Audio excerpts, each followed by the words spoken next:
The rain fell in thin, cold lines across the crowded street, turning dust into mud and hope into something harder to hold onto, as people hurried past without looking down, without noticing the small boy crouched beside the pavement, his hands trembling not just from the cold but from desperation that had grown far too heavy for his age. His name was Ion, barely 10 years old, his clothes worn thin, his shoes torn at the edges, but his eyes carried a fire that refused to die, a quiet, burning determination that whispered, "Not today. I won't give up today." In his hand was a small shoe polish box, scratched and faded, but to him it was everything, his last chance. Stepping forward, voice shaking yet loud enough to fight the noise of passing cars, he pleaded, "Please, just $10. I'll shine your shoes, please." But most people ignored him, some waved him away, others didn't even slow down, as if his existence was just another inconvenience in their busy lives. Still, Ion persisted, wiping his nose with the back of his hand, his stomach aching with hunger, but not for himself, for his mother, lying weak and pale on a broken bed in their tiny, dim room, her breath shallow, her voice barely a whisper earlier that morning when she had said, "Don't worry about me, Beta. Just stay safe." But Ion knew better. He had seen the fear in her eyes, the kind of fear that doesn't come from hunger alone, but from knowing time might be running out. He had asked the pharmacist about medicine, and the answer was simple yet crushing, $10. Just $10 stood between his mother and the help she desperately needed, $10 that felt like a mountain too steep for a child to climb. Hours passed, the rain grew heavier, and hope began to slip through his fingers, but just as he was about to give up, a man stopped, not because he looked rich or important, but because he looked tired, the kind of tired that comes from carrying invisible burdens. He glanced down at Ion, their eyes meeting for a brief moment that felt strangely powerful, and Ion, gathering every ounce of courage left in him, spoke again, softer this time, almost breaking, "Please, just $10.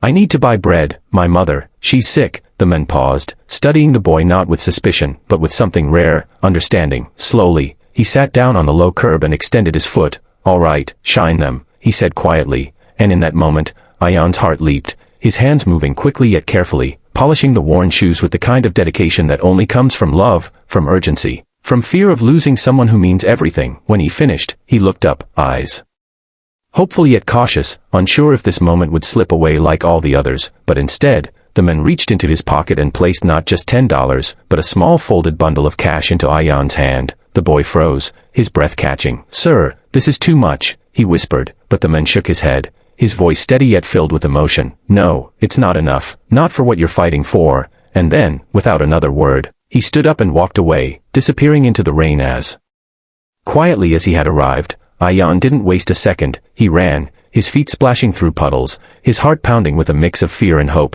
clutching the money as if it might vanish if he loosened his grip, reaching the small pharmacy just before closing time, his voice urgent as he asked for the medicine, and when he finally held it in his hands, he felt something he hadn't felt in days, relief. Rushing back home, he pushed open the creaky door, his eyes searching for his mother. "Amy.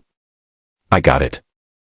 I got the medicine," he said breathlessly, kneeling beside her, helping her sit up as he gave her the dose, his hands still shaking, but this time not from fear, from hope. Hours passed, each minute stretching endlessly, but slowly, her breathing steadied, her face softened, and for the first time in days, she opened her eyes fully, looking at him with a faint smile. "You did this?" she whispered, and Ion nodded, tears finally escaping his eyes, not from sadness, but from a release of everything he had been holding inside. Days later, the story didn't end there, because kindness has a way of echoing far beyond the moment it's given. The men who had helped Ion had quietly followed his journey, not for recognition, but because something about that boy had touched a part of him he thought was long gone, and soon, help began to arrive. Neighbors who had once ignored now offered food. A local shopkeeper gave Ion small work opportunities, and someone even arranged proper medical care for his mother. What started as a desperate plea for $10 became a ripple of compassion that changed two lives forever. Ion learned that even in the darkest moments, a single act of kindness can light the way, and the man rediscovered that sometimes, helping someone else is the very thing that heals your own broken pieces. And as you sit here watching this story, remember this: there are countless Ions in the world, quietly fighting battles we may never see, waiting for someone to stop, to listen, to care. So if this story touched your heart even a little, don't just scroll away, be part of that change, spread kindness, share this message, and make sure to subscribe to the channel, because together, we're not just telling stories, we're reminding the world that humanity still exists.